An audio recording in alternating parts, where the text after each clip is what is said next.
इंसानों की तरह प्रेत भी दो प्रकार के होते हैं। कुछ प्रेत आत्मा अच्छी होती है जो लोगों का भला करती है, और कुछ आत्माएं बुरी होती हैं जो तबाही मचाती हैं। आज वैसी ही दो आत्माओं की कहानी मैं आपको सुनाने जा रहा हूं। मोहन और रामू बहुत ही अच्छे दोस्त थे। दोनों ही सैनिक बनकर देश सेवा करना चाहते थे। दोनों हमेशा एक साथ रहते थे, एक साथ खेलते कूदते थे और एक साथ ही स्कूल जाया करते थे। एक दिन उनके स्कूल में एक नया टीचर आया। आते ही बच्चों को उसने अपना परिचय दिया। बच्चों, मेरा नाम अशोक है।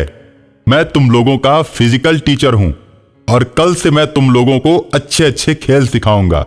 शरीर को स्वस्थ रखने के लिए व्यायाम बताऊंगा। टीचर की बात सुनकर मोहन और रामू बहुत ही खुश हो जाते हैं।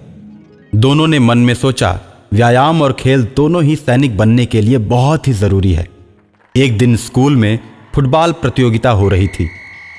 मोहन और रामू एक ही टीम में थे और वो दोनों बहुत ही अच्छा खेल खेल रहे थे। इन दोनों की वजह से उनकी टीम ये प्रतियोगिता जीत जाती है।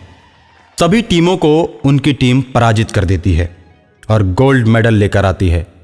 प्रधानाचार्य दोनों की बहुत ही तारीफ करते हैं। मोहन और रामू, तुम दोनों ये मत सोचना कि बहुत अच्छे खिलाड़ी हो।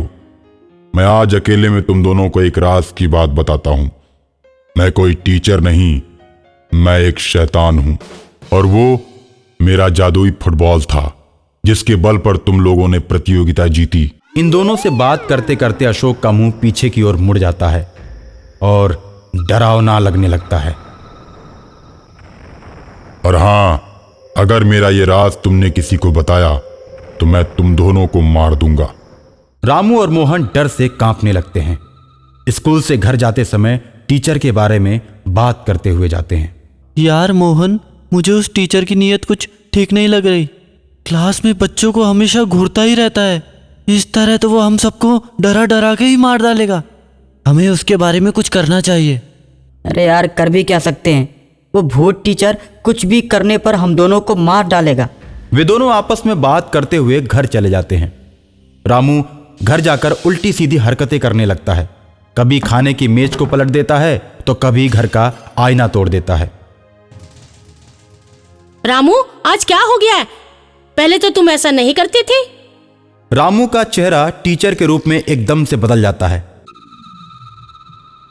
शालिनी मैडम, आपने मुझे पहचाना नहीं? मैं आपके स्कूल का बॉयफ्रेंड अशोक हूं।